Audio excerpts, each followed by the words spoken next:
Dalawang container cargo ng Makati Express galing sa bansang Amerika at sa bansang Qatar na nasa Davao Port ngayon, napakalaki na ng multa. At baka ideklara na itong mga abandoned balikbayan box dahil sa laki ng utang. Napalipan-lipan ng broker, no? Of course, yes. Kasi ano yan eh, hindi naman na isusulo niya. Kundi, okay yun. The problem is, yung hindi nagbabayad ba na maayos. Magkano na yung kita mo sa isang container? Sa releasing, sa'yo pa lahat? So, honestly, ma'am, do you think baka yung dalawang container sa Davao Port na US sa Qatar ang origin, baka madeklara ng abandon yun sa laki ng utang, no? Ilang buwan na ba yun, ma'am? Yung US, last February pa yata yun eh. O March. Yes. Yung arrival. Tapos yung Qatar, nasa March din, April, mga ganun. At yung Qatar, bago-bago lang. Pero ma'am, based on my knowledge right now, pag hindi mo na ilabas ng ilang linggo yan, ma'am, mabigat na yun. Oo. Kasi ano, di ba, ganito. Ang mandato kasi ngayon, lalo na dito sa 15 days, abandon na yan. Yes. Pag hindi may lunch mo. Yung 30 days, yun yung grace period mo.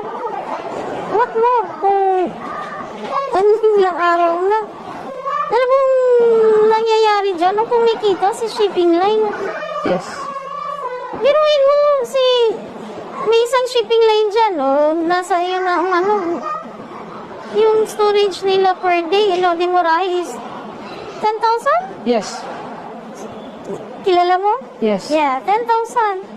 Tapos, meron pang, basta, sabi ko nga, talaga, sabi ko, yung binayad mo sa kanila, yun yung advice ko yung sinabi ko sa'yo na the last option na mangyayari yan, i-abandon mo, i-option na lang yan. Para lahat ng charges dun sa lifted. Yes, lifted. Yun yung Idol advice na ko. yan, Pero ma'am, hindi ko binigay yun, sir. Kasi ganito yan.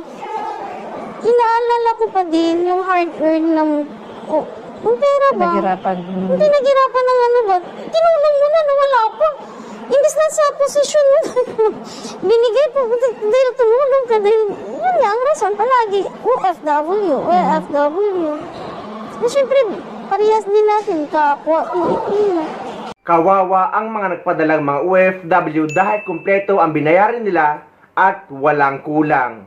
Pero magkakaganito lang. Ngunit ayon naman sa iba pang mga OFW, patuloy na nagpipick up ang Makati Express sa iba't ibang mga bansa. Kahit alam naman nila na may problema ang kanilang kumpanya or ang management nila. Sa mga OFW na nagpadala ng kanilang balikbayan box na matagal na hindi pa rin dumarating sa kahit saang cargo company, pwede kayong lumapit dito at nakikita nyo dito ang number na pwede nyong tawagan. May video dito na nagkalat nga ang mga karton at mga laman ng mga balikbayan box na pinagbubuksan na at mga hindi dineliver. At makikita din dito sa video na nakaparking ang mga truck ng Makati Express Cargo. Hindi ko alam at hindi naman nasabi sa video at sa caption kung saang lugar ito. Pero mainit kasi ngayon ang Makati Express Cargo, lalo na't napakaraming mga OFW ang naghihintay ng kanilang balikbayan box na matagal nang ipinadala sa kanila pero hindi pa rin dumarating sa kanilang mga pamilya sa Pilipinas. Yung mga bagahe ng mga OFW, wala. Ito, hindi dineliver nila. Tapos lahat binuksan yung mga bagahe. Ayan, oh. Ayan. Bawal po non-stop operation bahala sila. Non-stop operation. Ayan. Tsaka yung mga bagahe na pinadala ng mga OFW, ito napinding, oh. Kawawa naman itong mga OFW na nagpapadala dito. Ayan, oh. Talagang binuksan nila. Ayan, ang daming mga dito. Hindi ang mga panaban. Nani kay mama Ayan, oh. Para Manili. Kapi man ni lang ito. Kapi man do. Ayan, oh. Yan mga idol, nandito po tayo sa yung mga bagahe ng mga OFW. Wala. Ito, hindi dineliver nila. Tapos lahat binuksan yung mga bagahe. Ayan, oh. Ayan.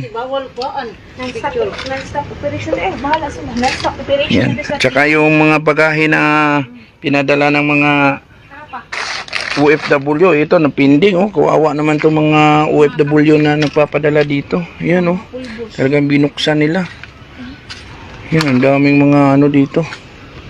No. Hindi ang mga panaman. Yan oh. Manili. Kapi, manili lang ito. Kapi lang ito. Yan oh. Guys, isa sa pwede yung hinga ng tulong kung may balikbayan box kayong pinadala na matagal na pero hindi pa rin dumarating. Kontakin nyo or bisitahin nyo ang page ni Rapido ni Patrick Tulfo. Dahil guys, aktibo siyang tumutulong sa mga OFW tungkol sa kanilang mga balikbayan box na matagal nang hindi pa rin dumarating. Sir, may mga nagtatanong sa atin regarding dun sa cash assistance na binibigay ng Department of Migrant Workers. Dito po sa mga tinaguran nyo ng balikbayan box scam victims. So I'm just wondering if you have any idea, sir, kamusta na sir ang pagpuproseso nyo nitong mga cash assistance na yan, ASEC? Yes, sir. Sir, ang inaan po namin, inilabas po officially yung ano, sir, hindi na ito isang project lang. Ito po ay isang actual na programa na po ng departamento. Inilabas po yung official na issuance the other week, sir. After our interview, sir, inilabas yung official na issuance, yung department circular regarding that one, authorizing the release of 30,000 cash assistance para po sa ating mga balikbayan box scam victims.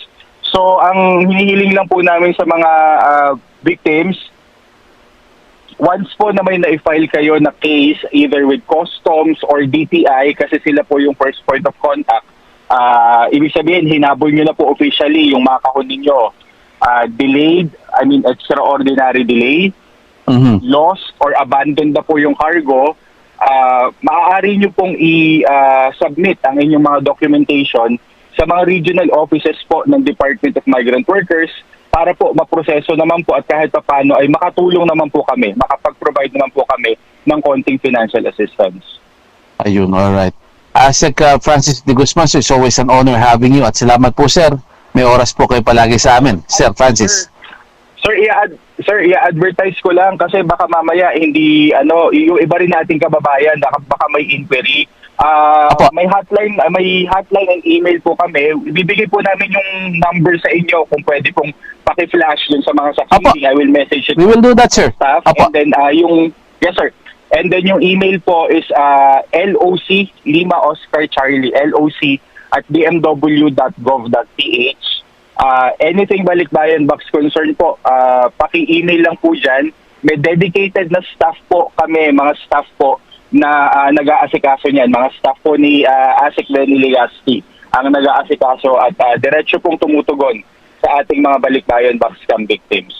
Dapat ba biktima din ng tag-cargo para makuha ng cash assistance o sir kahit na ibang kumpanya na hindi pa po nakuha yung kanilang mga kahon, ASEC? Yes, sir. Sir, actually, hindi nga kami nakaspecify dun sa kung sino po yung consolidator or deconsolidator.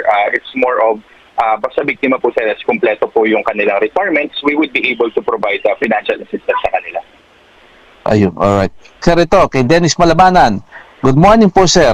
Akin po, sir, nawala ang resibo pero meron po ako dito, sinan sa amo ko. Pinadala sa akin dahil sila ang nag-asikaso. Nagawa po ng narito na po ako sa Pinas. So, pa-evaluate na lang po natin, sir. Pero yun nga po, napaka-importante po, sir, yung proof na kayo po ay nagpadala or kayo po ay tatanggap ng balikbayan box. So, either resibo, bill of lading, yung pong mismong acknowledgement ng kumpanya, yung mga ganyan po. Kailangan po maipakita talaga na kayo po ay nagpadala at hindi na po na-deliver or hindi pa po na-deliver yung kahon. Sir, yung pong mga nasa ibang bansa, huling tanong na po, ASEC, ay pwede rin, for example, mag-file po sa opisina po ng BMW kung saan po siya nagtatrabaho. ASEC, di po ba? Yes, sir. Sa Migrant Workers Office po or doon po sa ating Migrant Workers Office po, pwede po nilang i-file yan. May 42 Migrant Workers Offices po tayo. all over the world po. At least po mailapit lang po nila doon. May email po sa may phone number yung migrant workers offices natin. Maganda po bago kayo magpunta ng walk-in, makipag-ugnayan po muna kayo sa telepono or sa email. Nang sa ganun po ay hindi po tayo magpabalik-balik if in case po hindi pa natin kumpleto yung mga dokumento.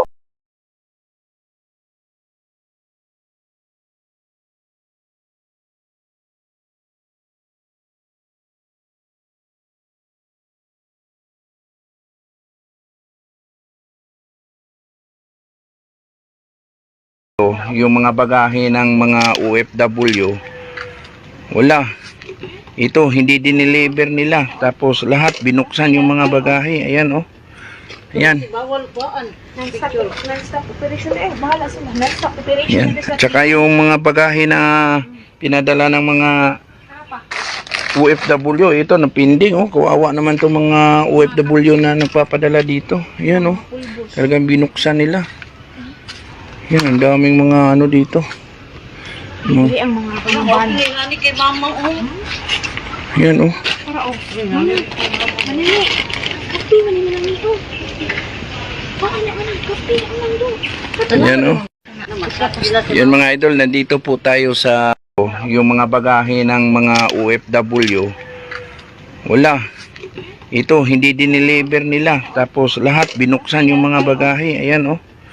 Ayan. Non-stop operation eh. Bahala sila. Non-stop operation. Yan. Tsaka yung mga bagahe na pinadala ng mga OFW, ito napinding, oh. Kawawa naman itong mga OFW na nagpapadala dito. Ayan, oh. Talagang binuksan nila. Yan, ang daming mga ano dito. No. Hindi ang mga panaban. Yan, oh. Manili. Kapi, manili lang ito. Baka na, kapi, ang doon. Yan, oh. Yan mga idol, nandito po tayo sa